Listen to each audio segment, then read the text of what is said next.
Hi everyone, I'm Suma and this is Bernie Taylor. He's a naturalist, archaeoastronomer, and author of Before Orion. Today we'll explore some of the mythological connections found in ancient cave arts. Suma, thank you. Oh, sorry. Go ahead. Suma, thank you for having me on the program. I'm a big fan. Today we're going to go deep tens of thousands of years ago to see perhaps the origins of consciousness and how we came to be human. Are you ready for this road? Absolutely. I'm really excited about, I have not done anything like this before, and I'm very excited about exploring the concepts of self-realization and consciousness through this refreshing perspective by exploring cave arts. But before we dive deeper into that, can you give an introduction to what is Joseph Campbell's hero's journey? Because some listeners may be new to this concept. Absolutely. Joseph Campbell was an American mythologist, and he traveled to Europe and he met people like Carl Jung and many other psychoanalysts and mythologists of that time. And he brought back a big basket of information. That became his Heroes with 1,000 Faces, which became the American book about mythology.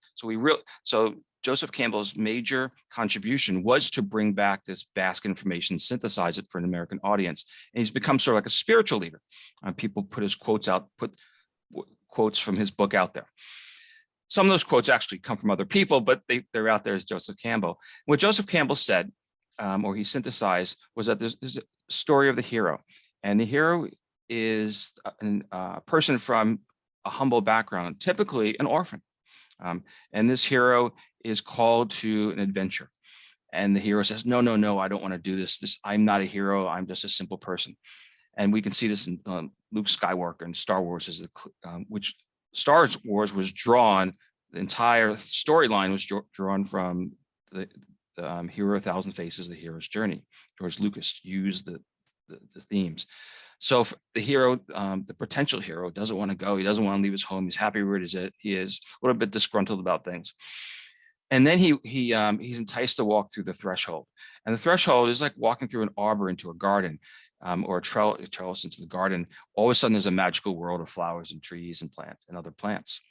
So you've gone into the world of imagination. In that world of imagination, the apprentice is really an apprentice at this point. It's not a hero of any sort. The apprentice doesn't have any skills to do anything.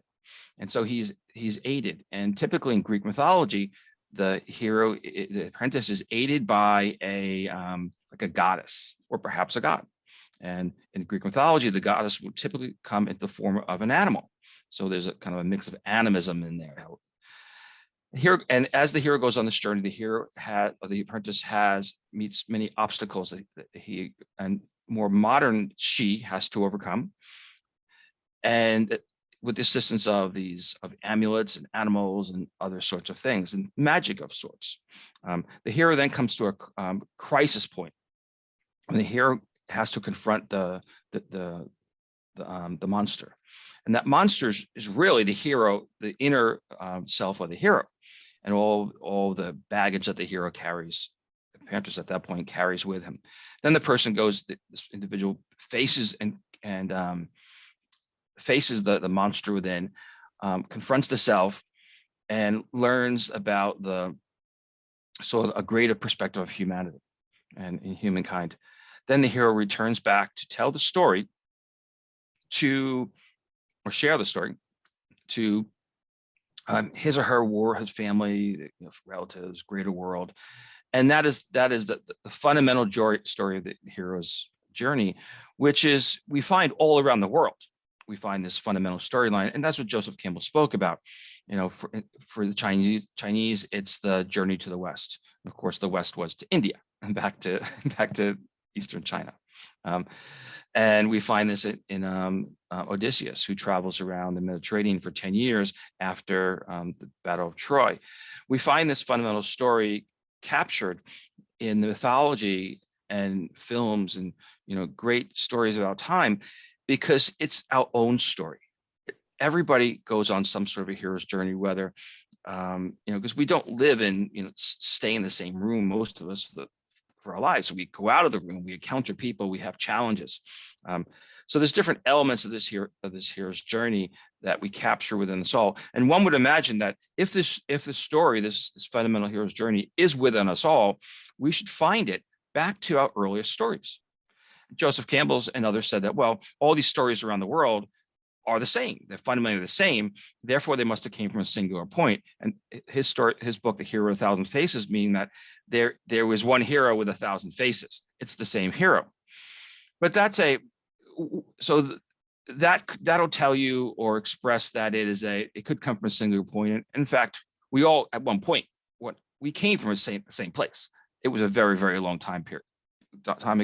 Now, Jung said, more psychologically speaking, that this is a journey of the individual. It's not just going back to a point in time in the distant past, but this is truly something within our consciousness. So partly it makes us human. And Joseph Campbell, actually, he thought it was about 20,000 years ago. This started in a cave in Siberia or something like that. He saw there were different branches off this cave in Siberia that we had the springing up of different mythological narratives within this hero's journey. So my work is where we're going to go today, is we're going to go back to 34,000 years ago and find a fully well-developed a narrative. So the story didn't start 34,000 years ago. It started much earlier in time. And so that's in a nutshell. And we're going to probably recap some of this stuff on the back end, on the flip side. Yeah, it seems like we will be finding this theme in some of the cave arts we'll be exploring today. Yes, we will. We're going to find this. I have other of the same that we won't do today, but this is the timeless story for sure. That's really exciting. I'm very much looking forward to get your take on some of these artwork. Mm-hmm. Great. Let me pop into. You're gonna enable my share screening. Sure. And then I need to open up I need to go into my PowerPoint.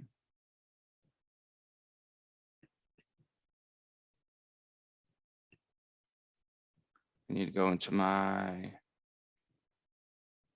PowerPoint. You should be able. Yeah, I just put my PowerPoint and.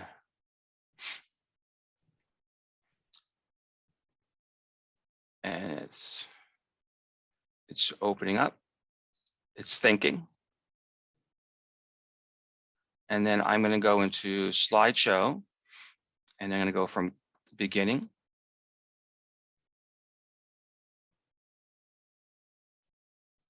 And then you have like a few second delay. And then we're going to go to, I need to go into slideshow mode. Hang on a second. You got to pull up. Hang on a second. Slide. That's not what I want. I want to pull up. Okay. Now, before in front of you, do you see the main screen without any notes or anything else?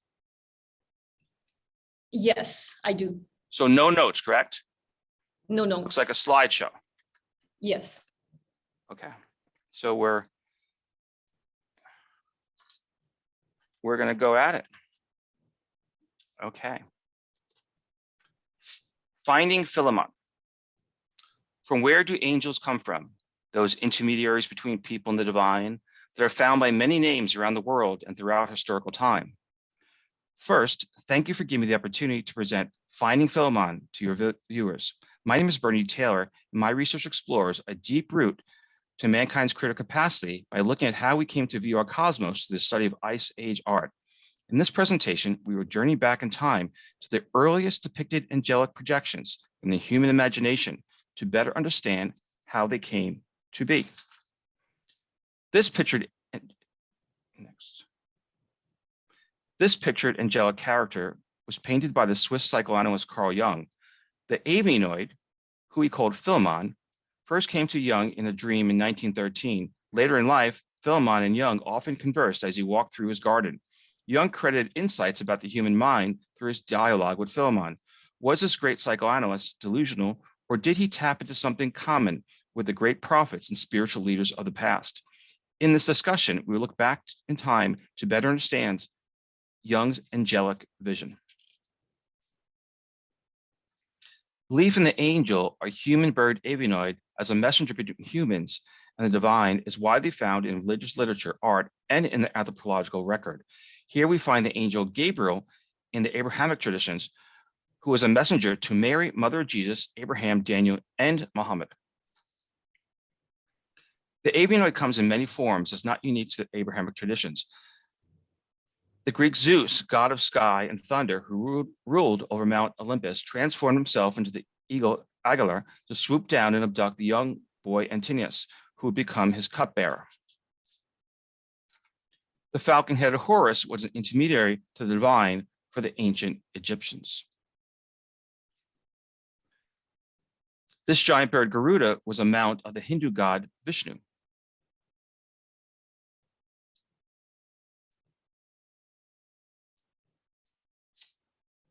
Tengu, with its human and avian characteristics, is found in Japanese folk religion.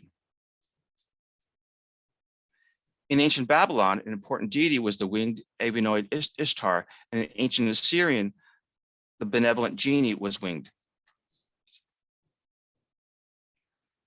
In the Siberian Yakut shamanic experience, the practitioner transforms in a sacred horse dance through the aid of a horse and bird. The aim of the dance is usually to travel to another dimension, usually the land of the dead, whether above and beyond and below, to ask deceased shaman for assistance in healing or some other need of the clan.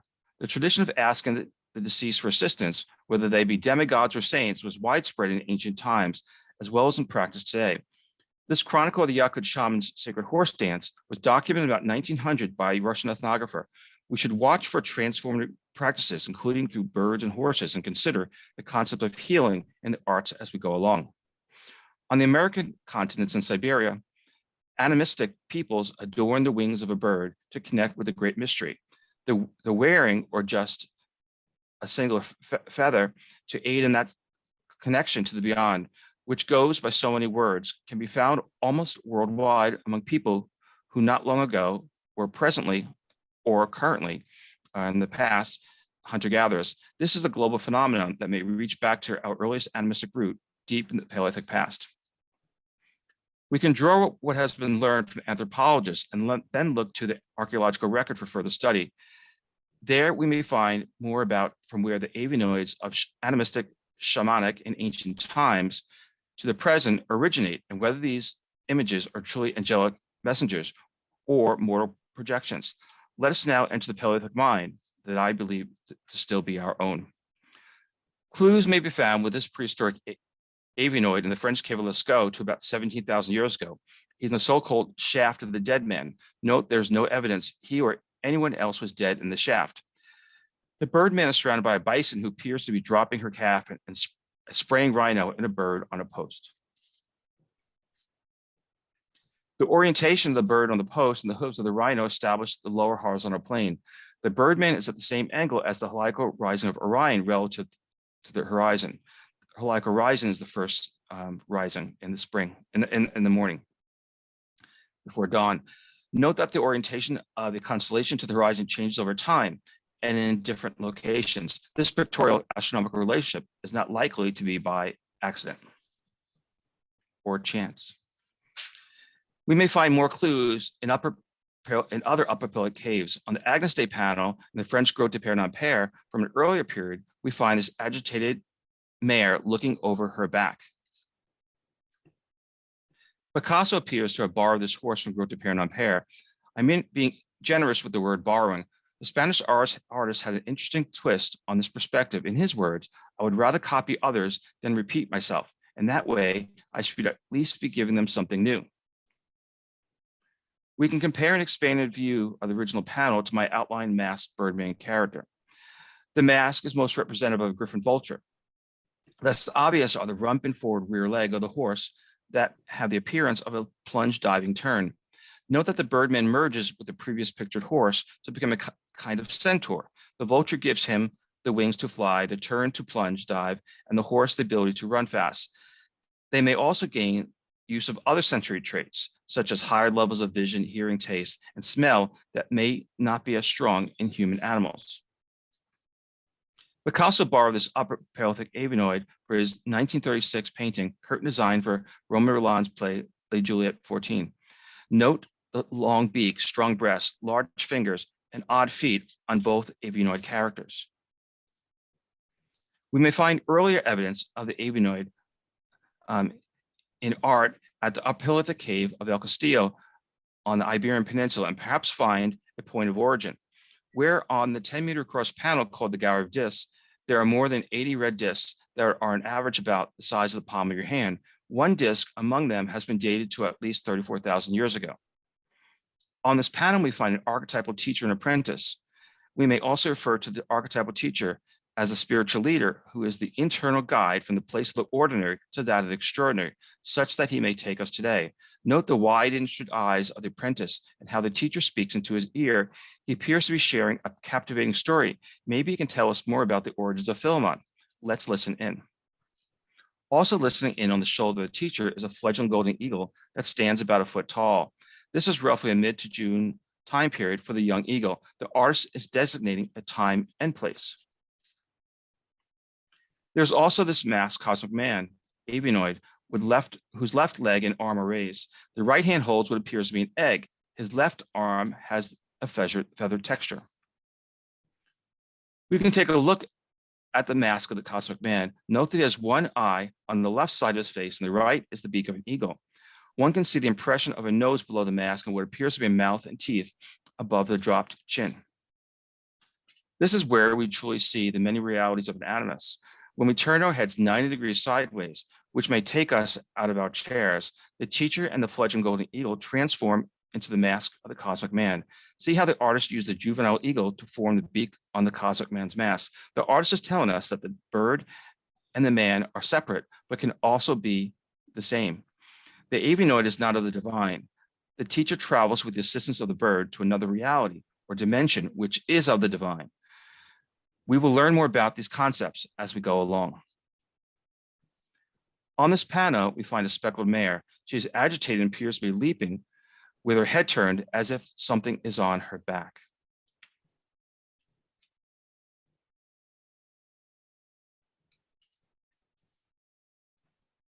Our cosmic man may be what has agitated the speckled mare. He merges with her in the same tradition as the birdman horse on the Agnus Dei panel at the Grotte de Père non-Père. The horse gives him strength. The cosmic man is now the hero who has answered the call and is now on his adventure journey. All of the animal beings on this panel merge or interact with the human characters. We encounter another transformation where a mask is put on to become an avianoid. Note that our hero's left hand is feathered and behind his back.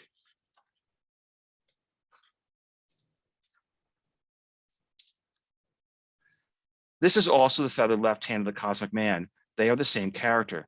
The avianoid, or early source of angels, is originally of a man. I fully accept that for some scholars, this may be that aha moment, while for others, it may be heresy at best. Yet where everyone stands, questions about from where we come from and how we came to believe what we do faces us all. There are many other animal beings on this panel. Some will help us to put the avianoid in context.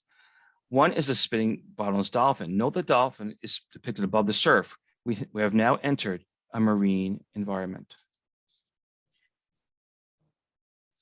Our hero emerges with the dolphin to become a merman and now has the ability to swim and leap out of the water like a dolphin. The dolphin also assists our hero by lifting him into the sky.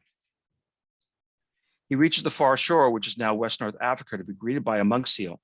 The artist is describing a journey across land and sea. On that far shore, there is a woman in distress. See her sunken chin and cheeks, sorrowful eyes, and long braided hair, accentuated by the red discs.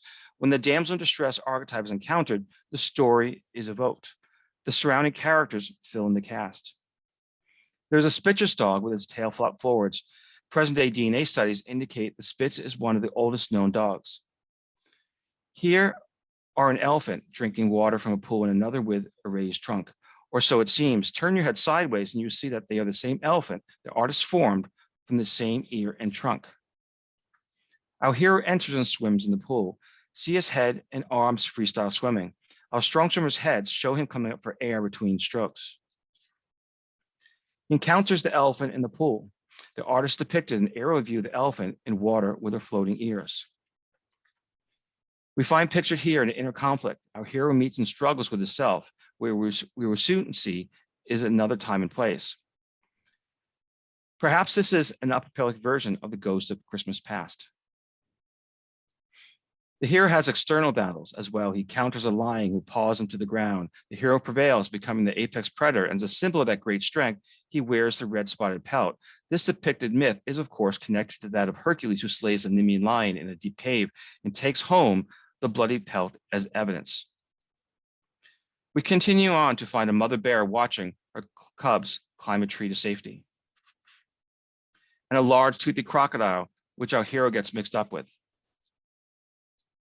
We can now turn back time to mid-June, some 35,000 years ago, with astronomical software to see these depicted human and animal beings on the gallery of discs and in the night sky's constellations.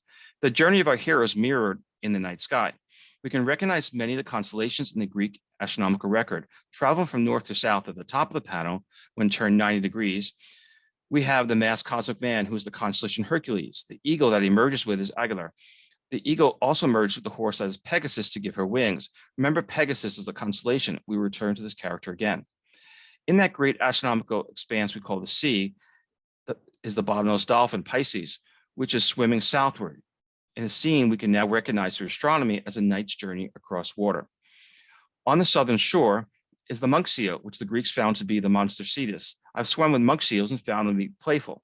I suppose that if one heard a monk seal in the dark, the being might sound monstrous. In other presentations that could be found on my webpage, beforeorion.com, I guide the viewer through additional human and animal beings on the gallery of discs to explore the origins of other constellations. Many are familiar to us, such as the pictured Spitz dog, which is Canis Major. The red-haired hero is Orion, who we viewed as being lifted out of the water by the dolphin and confronting himself as Perseus in a different time and place. As well as the lion Leo, Ursa Major, and as the she-bear, Draco the dragon, as represented by the crocodile, among others. What is most important about these animal beings and constellations in this discussion is that the avianoid experience came from a broader spiritual journey across time and space that involved many animal beings, which assisted the hero. Some other animal beings worth noting are the juvenile giraffe, who hides her neck behind her mother's, along with the Barbary ape, which are both native to Africa, and this breaching humpback whale, who carries our hero home in her belly, that is reminiscent of the biblical Jonah and the whale.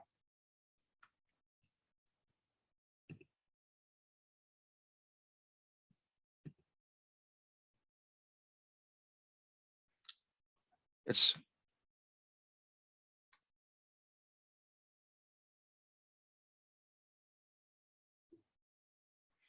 the success.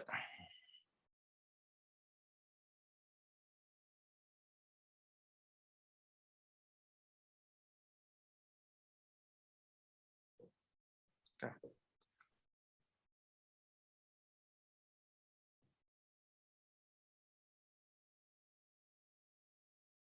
Sorry, the system was slow there and it went back and forth. We're good now. Thank you. The succession of characters illustrate that the journey or pilgrimage of the hero on the gallery of discs is from Europe in the north at the top of the panel to West North Africa at the bottom, with this presented orientation, and then back again. We can determine Europe as the region by the pictured horse and other animals that were native to the continent. The Strait of Gibraltar, where the hero swam as a dolphin, encountered the seal and rode inside of the whale, are described by these marine animals. West North Africa is where we found the giraffes and Barbary ape. We can thereby originate the avianoid archetype to at least 35,000 years ago at the Iberian Peninsula or West North Africa. A sacred place in either region could have been the starting point or destination of this prehistoric cosmic pilgrimage. We may find one such sacred place as we journey forward in this presentation. Let us now travel to Gorham's cave at Gibraltar to view Gorham's etching, which is contemporaneous with the gallery of discs. Gorham's etching bears a close resemblance to the nearby Mohassen, which is the highest peak on the Iberian Peninsula. Let us take a closer look to compare the horizontal and vertical lines on each. Note the natural irregularity in the mountain that the Gorham's etching artist captured. This section has the look of an agitated horse. This is pareidolia, but at the same time gives us a physical source for Gorham's etching. So the view is upper left in Gorham's etching. There are a teacher wearing a mask and his listening apprentice. The mask of the teacher has the appearance of a kite, a bird. We can see the mouth of the teacher below the mask. He wears the mask for a role to play as the intermediary to the great mystery beyond the threshold of the ordinary. This scene echoes the spiritual leader on the gallery of discs who whispers into the ear of the wide-eyed apprentice. Note that we have seen the hero and the teacher transform into different birds at each location. Each species of bird may have designated the clan or region of each spiritual leader. Like the gallery of discs teacher, the Gorham etching spiritual leader teacher draws strength from other animals. We can see a mother bear with her golden cub extending from his left shoulder and a wolf on his right. They both give him strength on his journey. There are many other characters on this panel. The artist used two of the horizontal lines of Mohassen to create this agitated horse. This suggests that the agitated horse character was found as pareidolia in the geological face of Mohassen, then projected into the night sky as the constellation Pegasus.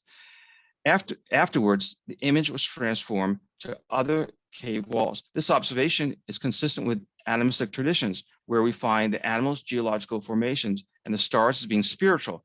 In a modern sense, we may say they're like gods. The central line forms the face of our hero, while vertical and horizontal lines outline his running legs. He encounters an ostrich. One can look closely at the ostrich character to see the features of the man. Our hero emerges with the ostrich to become this odd, monstrous character who is accompanied by a pair of overlapping dogs. The character in his left hand has the appearance of a lion. Perhaps the legs of the ostrich give him the ability to run faster. He then transformed into a centaur birdman in the traditions of the Agnus Dei panel in the Grotte Pernon pair and the gallery of discs in El Castillo cave. And like the animal beings on those panels, these give him strength. One might consider this image to be that of the insane, yet high forms of art, whether expressed in song, dance, or in the paintings, engravings we find throughout time, are sometimes both a symptom and a remedy for the prevailing state of grief or mental illness. That is, they are the antidote churned up by the mind when trapped in a box of normality. The creation of the art is in the healing process. In the anthropological literature on shamanism in Siberia, there's often a long-term shaman's illness that the practitioner has suffered and which drew him or her in this direction. We readily think of Van Gogh, Michelangelo, and other healing artists. Were the Upper Paleolithic artists seeking to achieve the same healing experience? They were clearly seeking transformation and at a high level of artistry that we still seek to emulate.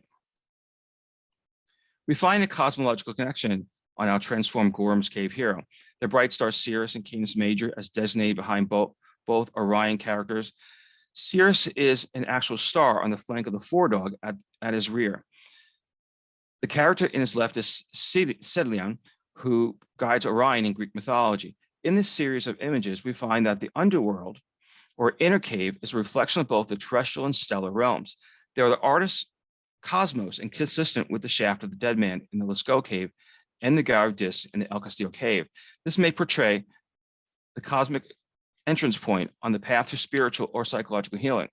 We can recall the pictorial relationship between the birdman and Lascaux, how he and the constellation Orion are angled to the horizon. Here we have a different orientation in the time and place of the Gorham etching artist.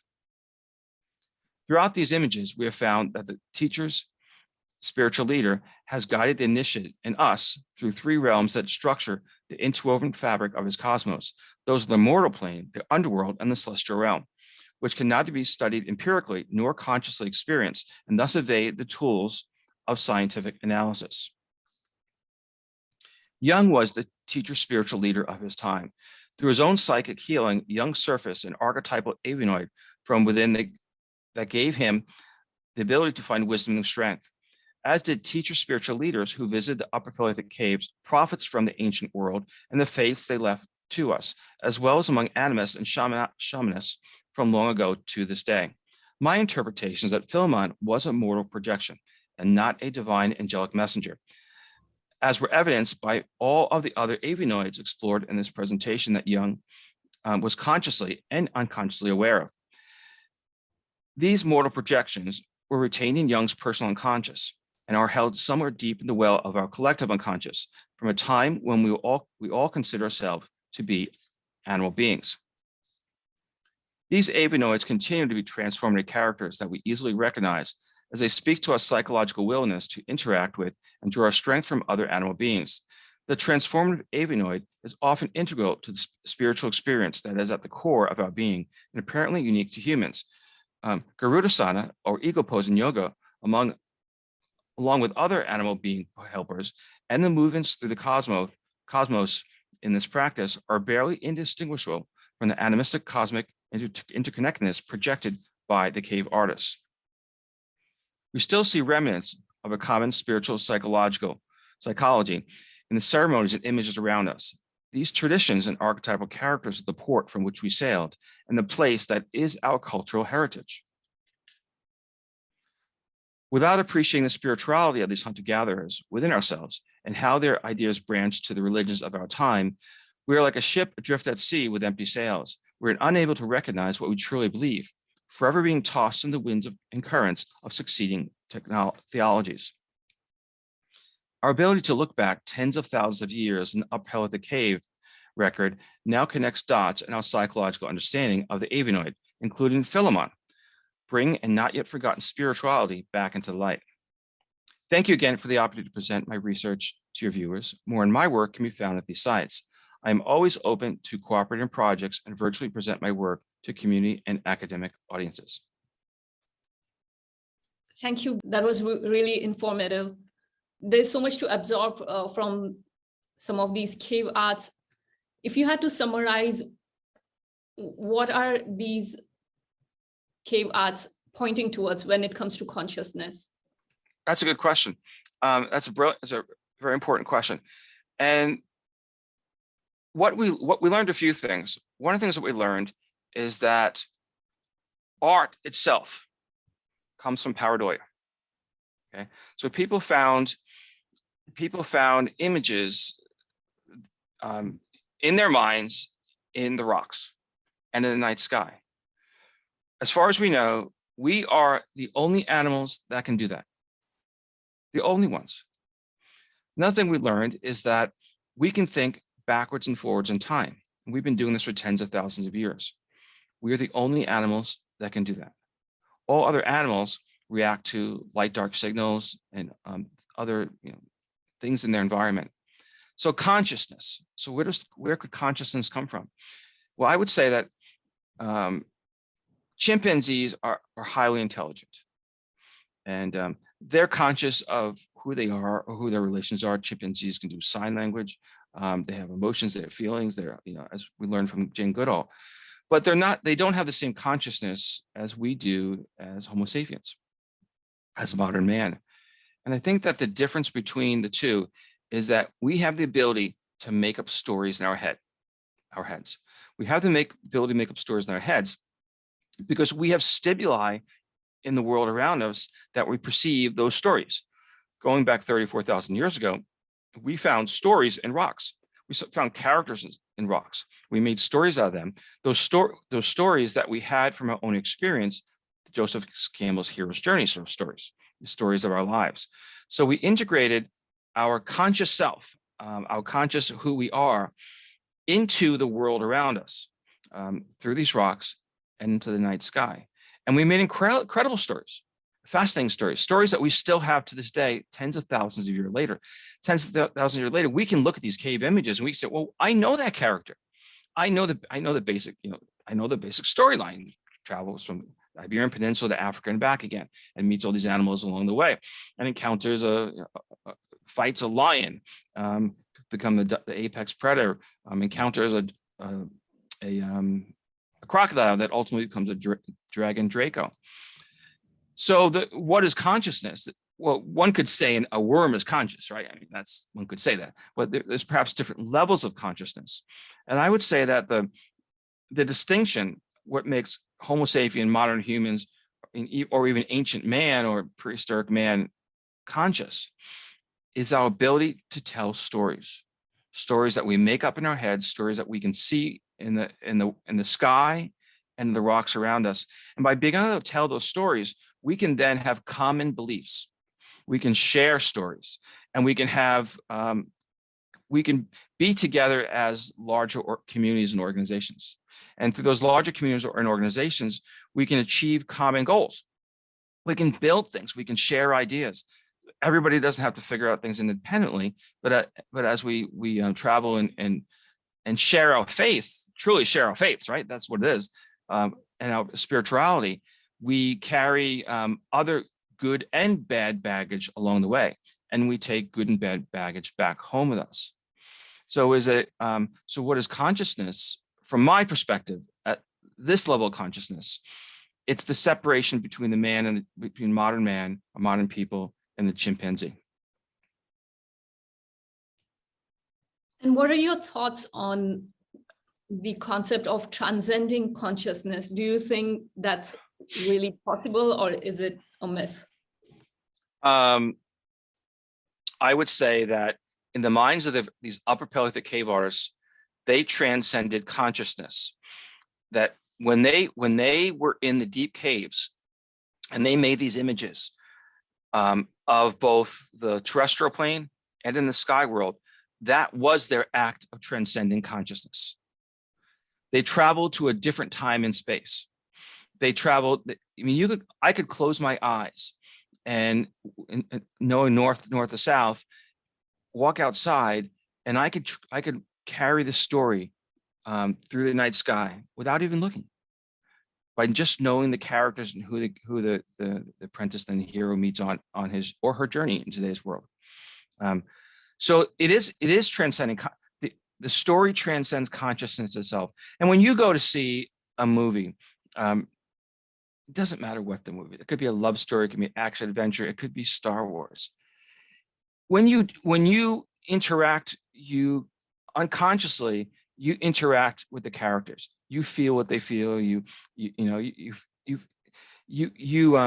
almost smell what they smell, and you definitely hear what they hear in a movie theater.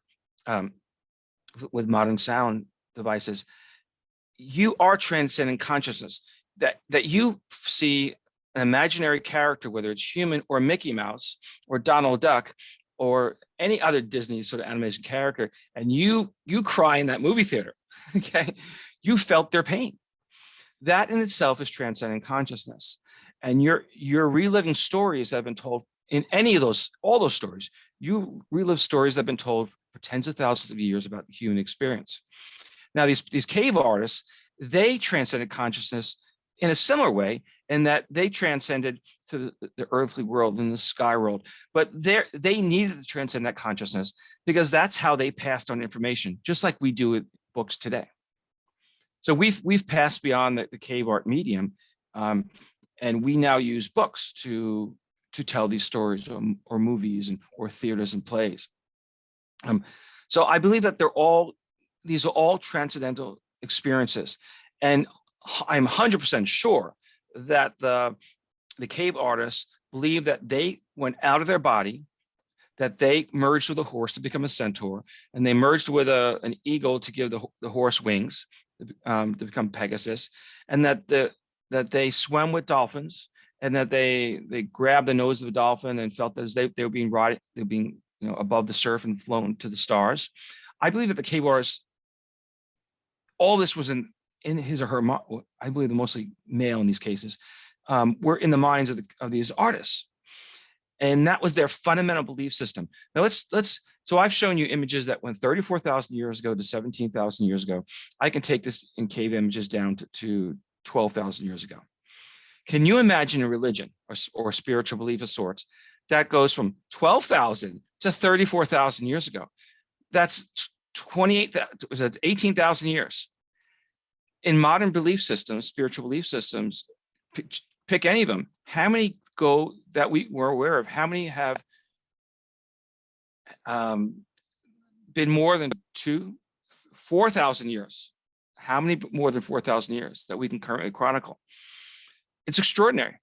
And so unless you believe this, because no one walked into the cave and hit somebody on the head and said, you've got to figure this out. You have to know this.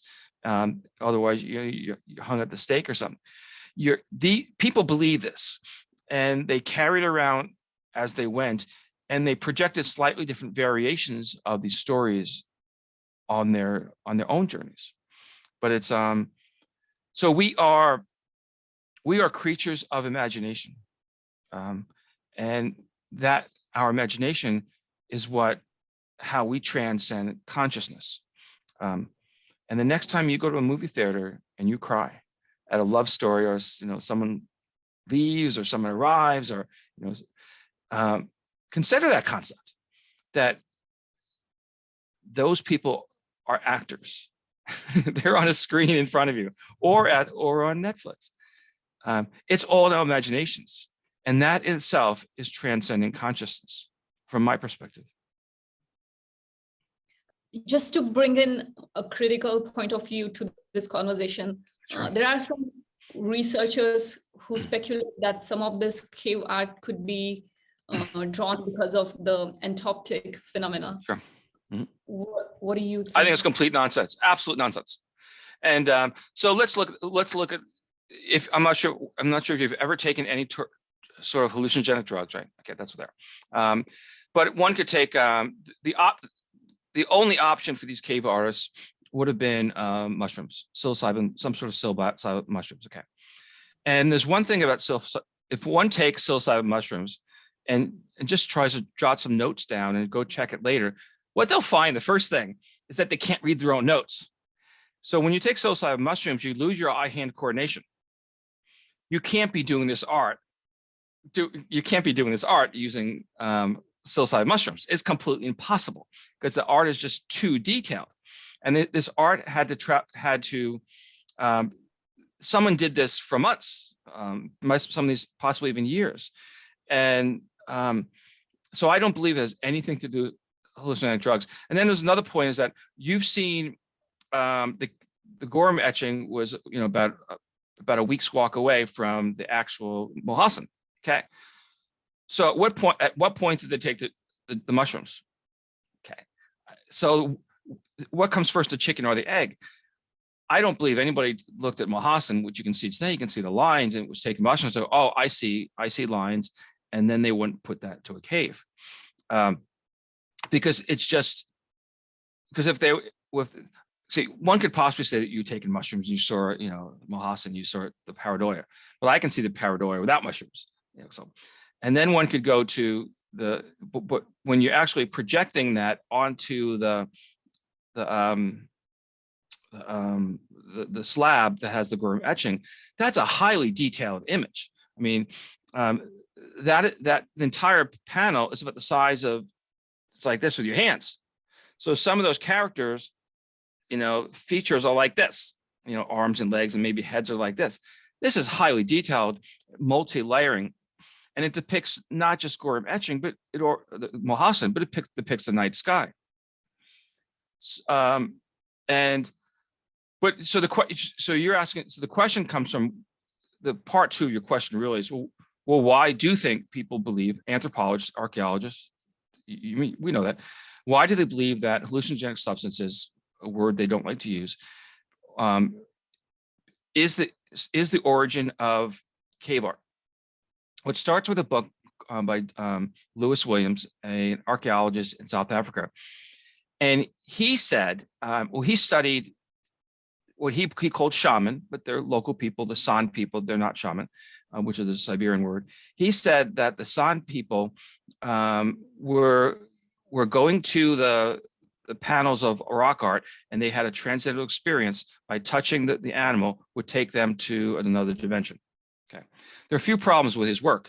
Number one problem is that San people hadn't made rock art in more than 300 years. number two problem out of that is the people that he interviewed were from prisons. They were convicts, and he was bringing them to their homes and feeding them.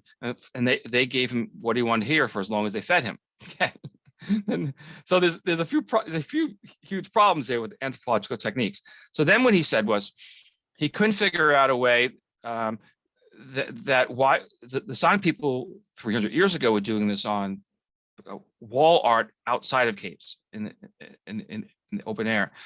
So he said, well, how did he came to this concept that light deprivation in the caves was giving people the same experience, that they would then project these images from their mind into the wall. I'm not sure if any of your audience are astronomers, but you effectively have the same sort of light deprivation when you're looking at dark night sky from a rural environment. So everybody, so Lewis Williams was he was not correct. I don't think he would still carry the story on today. So most anthropologists and archaeologists didn't buy David Lewis Williams' story about the light deprivation, but they liked the idea that it was a projection from the mind. They like that. And then what they did, so they, I live in Oregon, and I have no skin in the game on the legalization of psilocybin mushrooms because they're legal here. Okay, or actually not criminalized. So if one has a gram or less of psilocybin mushrooms, it's the same crime as a traffic ticket. So it's $50, $60 and it doesn't go in your record. Whereas in all these other places that people are pushing this narrative, they're seeking to have the laws changed so psilocybin mushrooms are legal, and they're using this concept of the mushrooms to make them, we need this. We need this as a core of our society. It makes us more consciously aware of things like that. And I'm not for or against psilocybin mushrooms because I have no skin in the game. It's legal here, right? But I will say that you cannot use psilocybin mushrooms to make this cave art because it's highly detailed. The origin story of the cave art comes from both the night sky and of the terrestrial rock faces that they had seen. It's just too complicated. But the hallucinogenic story was, well, they must have been on drugs because we can't figure it out. I believe that there's a much greater. I believe that I have no issue with psilocybin mushrooms, and as far as I'm concerned, anybody can take them. Go vote. In your state, right? That's what it's about.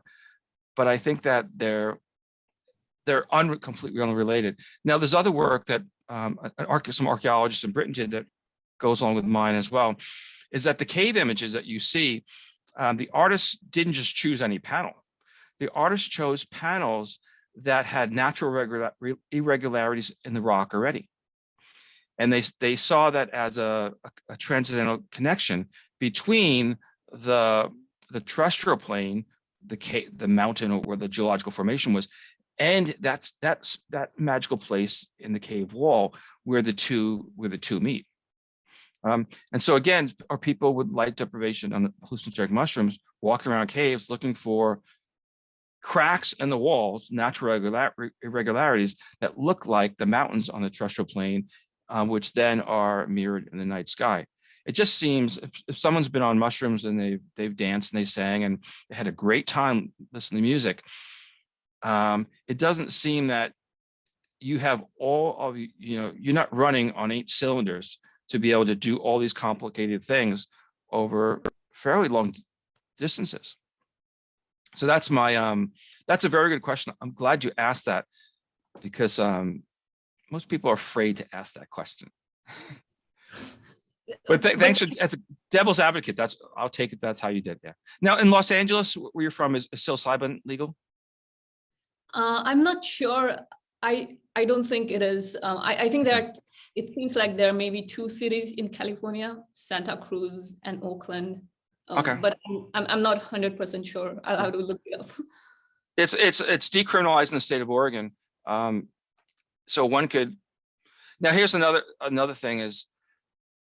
I have Native American friends, and one Native friends is what we'd call a spiritual leader, and his lineage goes back for hundreds of years. And he can trace that back, and it's from his uncle to nephew. And he gets up every morning before dawn, has been doing this from his teens, and he looks at the night sky and to see what the first stars that appear in the morning.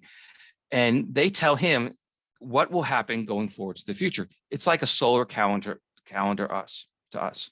And he also looks at the moon, the phase of the moon, and he ties that to the animals and the plants and the wind and all. That's his cosmos. He doesn't do any drugs, and because it's not in his spiritual tradition, it goes back for hundreds of years, pre-Lewis and Clark. People, it's pretty easy in the Columbia Basin to know who he is, because he leads there's multiple religious spiritual groups, but he leads the big ceremonies. And people come knocking on his door, and they ask him, where can they get the drugs? And he said, and then they say, you're the shaman, right? And his response is, well, if you want to learn about us, first learn our language, because there's actually they asked for ayahuasca. Let me tell you, they asked for ayahuasca. It comes out of Amazon. And so he says, first learn our language and then come back. And what he's telling them is, number one is we don't have shaman in our vocabulary. Number two is we don't have ayahuasca. And a lot of Indians, Native Americans say, if that's what you want, you should be going to the Amazon. That is not something we have in our own tribes.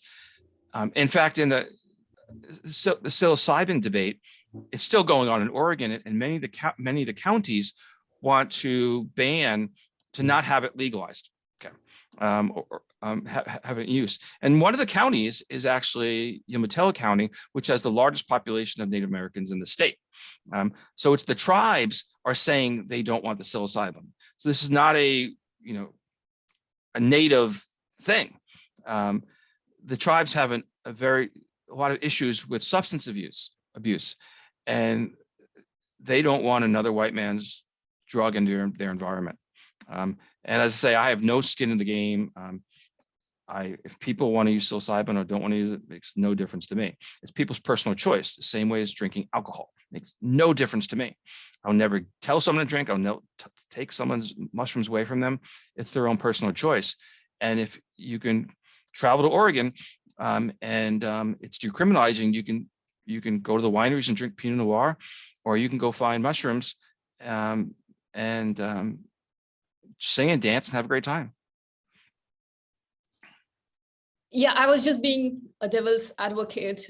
Sometimes you have to think about difficult things. But thank you for being open to answer that. Are there any other symbolisms or archetypes you come across while exploring some of these ancient cave arts? Interesting. So now we're going back to Jung and Philemon and so on. So, the cave itself is an archetype. So when you go into the cave, you're going into the mind, into perhaps the unconscious. And Jung actually had a dream that he goes into a house, and as he steps in, it's a normal house of his time, I should say. Then he goes back, sees the paint cracking off the wall, it's sort of Victorian. And then he goes deeper down to the basement, and he finds that it's like a Roman Greek room, Roman ruin. And he's gone back in time. And then he has a latch there's a trap door, and he opens up the trap door, and he goes down into this hole below the house, and he picks up a skull, and he recognizes that this ice age, this what he called primitive man, what we call upper Paleolithic primitive man, the mind is still our own. And so he's traveled back through his own imagination, and from that point, he actually he studies mythology from that dream, because he comes to this conscious revelation that we're all telling the same stories, and what ultimately Joseph Campbell came as Here with a Thousand Faces. So the cave itself, whether we walked into today, or Luke Skywalker goes into the cave in the second movie made of Star Wars, which I think is now episode 5. He goes down to the cave, and before he goes in, he says to Yoda, he says, "What do I need to bring? I need my lightsaber, And Yoda says, "The only thing you need to bring is yourself." And so George Lucas was playing off of Jungian and Joseph Campbell themes about going to this cave of the unconscious. And what we did today is we went to a cave, to caves, 1, 2, 3 caves, 4 caves, and we faced ourselves. We looked at images that prior to this discussion, we could never have imagined were part of who we are today, that we can directly relate to those images through our common past with the ancient Greeks and other peoples, that they're telling the same stories. And there's these stories about the human experience, that we carried all these archetypal characters. We had the apprentice, we had the mother, the female animal helpers. They're all females. Most of those animals are females, except the only one is not the lion. The mother comes to assist the female, the apprentice, and give strength on the journey. We have this archetype of becoming the hero when one comes to face oneself. And we actually see the two characters facing themselves. They are in fact the same hero in a different time and place. And they became two constellations in the night sky, but they're clearly the same hero. And then we have the archetype of the knight's journey across water, because both traveling by the dolphin and by the whale, as they surface above the water, we can see them both as the marine mammals, and we can see them as constellations. So it's an archetypal knight's journey across water that we find in the mythological literature. We find the apprentice in the belly of the whale, and it's just the whale. We find we talked about the Nemean lion, where the hero faces, the apex predator, and puts on the pelt as evidence that he is now the king of the jungle of sorts. Not jungle in North Africa, but king of the forest. We find one thing interesting is that most of the animals that assist the hero on the journey, all of them that assist the hero on the journey, are female. And so as the hero goes on his journey, he takes on the female nurturing characteristics, the protective characteristics. So when he returns back at the end of his journey, he is now the half male, half female. And I'm saying he's trans. Not what I'm saying. I'm saying so psychologically, he's an integrated self, which is a Jungian archetype typography. So the hero has not just learned how to get from point A to B and back again, and how to fight lions and how to swim across the Strait of Gibraltar, but the hero has become an actual integrated self. Now, the cave artists recognized that, and that's why the cave artists had all the female characters, animals, helping the hero. So one has to also recognize that while Jung was an extraordinary genius, perhaps one of the most brilliant people of all time, what he consciously expressed into his work was at least unconsciously projected onto these cave walls, and at some point recognized by cavemen tens of thousands of years ago. So have we become smarter? Have we become more intelligent? Well, we have Zoom, we have computers, we can talk across the airwaves across two different states. So we have toys and we have great technology, but I don't believe that we're intellectually smarter or psychologically more advanced in any way, because that's the evidence that's before us right now. And this one, most people will kind of get over, okay, so they drew animals, and there's the animals go on a journey, and but to put this entire concept into a conscious perspective, we were tens of thousands of years ago. There were brilliant people in our time, not just brilliant artists, because this is actually extraordinary art, but people who understood the night sky and could travel transcendently travel across time and space, just as we do when we go to the movie theaters. And that's really tough for a lot of people to take in, because we're talking about, before Christianity, before Abraham, before the ancient Egyptians, there is this deep psychological understanding of the human condition and experience and that's why we have it today, because it's so strong within us. And these images didn't start tens of thousands of years ago. I believe they started more than 100,000 years ago, maybe 200,000 years ago, as concepts in the mind, and that they could see the constellations in the night sky. So when did we first become conscious? I would say is that when we found images on the walls of rocks that in the pareidolia, and then we could look into the night sky, and we could travel in time and space, that we could see Orion as a constellation, say, I am Orion, I am also a man. when we looked and saw bears in the night sky and say, those are bears, the same bears that we see in our world, and that the bears seasonally go through the night sky, they come and go. And that's part of my conscious reality here, as well as the projection, my transcendental projection through the cosmos. And I've given probably about 20 academic conference presentations, and it ranges. I mean, it ranges from like, oh my God, this is incredible. And, and people on the psychology side are like, oh, of course, this is the way it is, right? And on the other end of the spectrum, it's that moment in Star Wars where Darth Vader tells Luke, he says, Luke, I am your father, right? And Luke is like, no. That's the other end of the spectrum. But at this point, nobody's on the fence, because I have many more images of the same, like in multiple conferences. So you're either at this point, you're on the bus, or you're doing the Luke, being told I'm your father. But it's very difficult to, when I first started working on this aspect of it with the psychology and the cosmology, I was seeing like about an image or two every day, going on for many months. This is more images than I showed today. And I figured after everyone said, well, I'm done. This artist can't know anything more than this, right? But in fact, it was incredible what they knew. And I didn't realize the constellations until about 2/3 the way through it. And I had characters I said, kind of looks like Orion, but I found 2 characters in a day, and then I knew the astronomy, and then it all came together, and others emerged over time. But I myself was in like complete denial that I'm smarter than the caveman. I can get on Zoom, I can text. I am the Google scholar, master of the iPad. Do you think for that kind of transcendence to occur, diving into the collective consciousness, unconsciousness, and becoming aware about collective unconsciousness is kind of like a part of that process? Yeah, so absolutely. So when the hero goes on his journey and he faces himself, he's facing truths about himself. There's that song with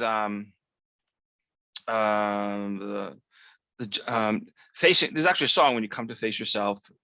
Anyway, but yes, he faces who he is at some level, and that can be many levels for us.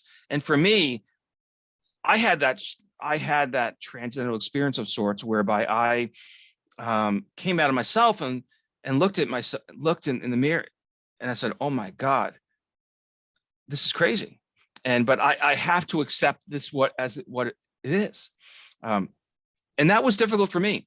And I understand how it's difficult for other people. And I had a very good friend of mine. He wouldn't talk to me for a year. And then after a year, he came back and says, you're right. And I've just got to move on, because I'm not a religious spiritual person, but he is. And he recognized that this was at the deepest part of his faith, that his faith is Christian, of course, in this part of the world. He recognized that his faith was in fact was mythologically true, but not factually true. And certainly, and it was psychologically true. And that these are part of the experience that we carry throughout time, but it was not to the letter of his book true. And that was a tough one for him to believe. You look at the Jonah and the whale, these characters, right? This is who we are. We will never escape it. And I believe that the transcendental experience is coming to the realization that there is in our minds, we first came to be humans, or modern man, or thinking mans, by connecting to the night sky, and then and then documenting that in the underworld of the caves, where we reinforce it for eternity. Those are some really beautiful pointers for transcendence of consciousness, Bernie. I think, And it's such a refreshing approach to be able to tap into that through some of this beautiful artwork. Extraordinary. Yeah. Extraordinary. Or someday. Well, there's I listened to a podcast the other day. It was really brilliant. They talked about this fellow that he tracks space garbage, and there's a theory out there. It's called the Kessler Theory, or Kessler hypothesis, that if one satellite breaks, it's going to splay out, and those pieces are going to hit other satellites and other objects in space, man. And then over, and that's going to keep happening over 20, 30 years. We won't have the ability to have any satellites, because all the space junk is going to be colliding with each other. And it's just going to, and so we're going to kind of be like an Earth cloud. We won't be able to leave Earth, because you try to leave once you go through orbit, you're going to be swamped in space junk that's going to crash through your ship. But he also said that we're also going to lose our satellites. And there's also, asteroids that could hit the Earth, could knock out stuff. There could be cosmic solar flares that could take out satellites and our ability to do Zoom as we do today. So it's inevitable. It's not today. It's not tomorrow. It's not 100 years, maybe not in 1,000 years, but it's inevitable going to happen in the long term. It's something we can't avoid. And in that time, we're going to return to campfires, and you and I will have the same. Our offspring will have this. Great offspring will have this over time. And they're sitting around a campfire, and they'll be telling these same stories that we tell today. They'll be looking at the night sky, and they'll see the hero, they'll see the bear, and they'll see these other characters that that's unconsciously within them. Because you don't have to look at the nights. Someone doesn't have to tell you Orion looks like a man. Nobody has to tell you that Ursa Major looks like a bear. We see this paranoia. And we find it around the world. And so we're going to refine these stories, and we're going to tell those stories in the same way as the stories of our lives. And, the hero goes on this journey, and there's love, and there's betrayal, and there's fighting the monster within, and all this sort of stuff. And then someday someone's going to go back to, these caves will all be closed by then. All these caves will be closed in the next 10, 20 years, because the matter that comes out from humans, organic matter, is decaying the walls. So there's rapidly becoming reproduction of these caves. And someone will break a hole through the wall, and they'll go into the caves. They're going to look and say, oh my God, these people tens of thousands of years ago had the same experiences that we do. They were humans like us. They had the same stories. They had the same constellations. They are we. This Paleolithic mind is so our own, and we will kind of go full circle to where we were before, and we'll start over again. And I think that it's prior to the cave artists, it's happened many times over and over again, and that people's tribes came and went, and they had these traditions, and they kept looking at the night sky. They kept their mythological information. They projected their human experience, and they came back to the same point again, just as we do today when we go to the movies and we cry at a love scene. And I believe that's how I see the collective unconscious. I don't see like an Akashic record where people download things and all that sort of thing. But I see the collective unconscious as these archetypal characters in the human experience. And Jung never actually answered his own question, what is the collective unconscious? He put out, 2-3 inches of how he came to come to this idea, versus actually writing 2 sentences or a paragraph of what it is. And his book was Archetypes of the Collective Unconscious. And do you think we are kind of still far away as a collective for that level of transcendence to occur? I think that humans are plagued with the 7 or 8 deadly sins. And the deadly sins are gluttony, envy, boastfulness. These are all sins of the ego, right? That's what they are. So can we escape?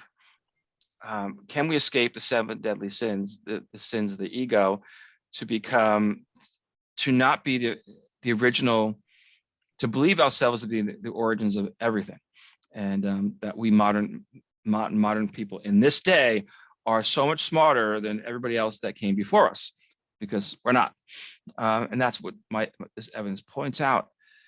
So no, but I think that that's important, because by everybody not being able to transcend, we still we come into conflict. We face both external and internal demons. And that is the human experience. That is fundamentally the human experience. And I'm not I myself are not a believer in the afterlife. But this is what I would say, is that in your final minutes, believe in something.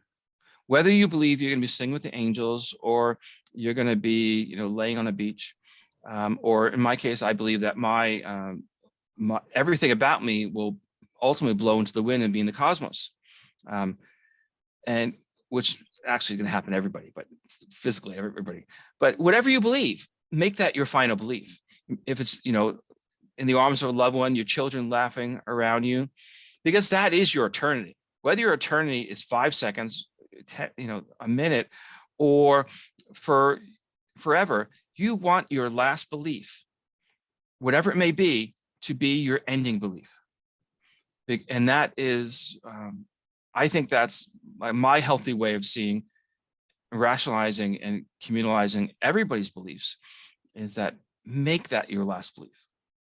Because wherever you think time is, that is your final time, or actually that is your end. That is your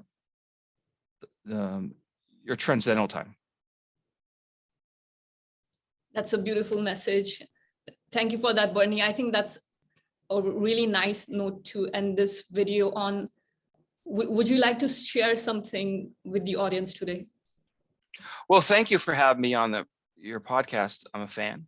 And thank you for you asking the tough question about the hallucinogenic drugs. And thank you for approaching this from many dimensions. I really appreciate that. And I'm always open to be a guest. I have a lot more material, and I'm continuing to research. My work can be found on my webpage, beforeorion.com. That's a portal to podcasts and YouTube videos and conference presentations and lots of material that's out there. It's all free. And I hope people just dig in and share and join me on the journey that we've had today. Yeah, this was a really fun, beautiful exploration we had this morning. I'll definitely stay in touch, and I look forward to learning more about your work. And yeah, I wish you all the best with your research. Thank you, Suma. Thank you. And thanks to the audience.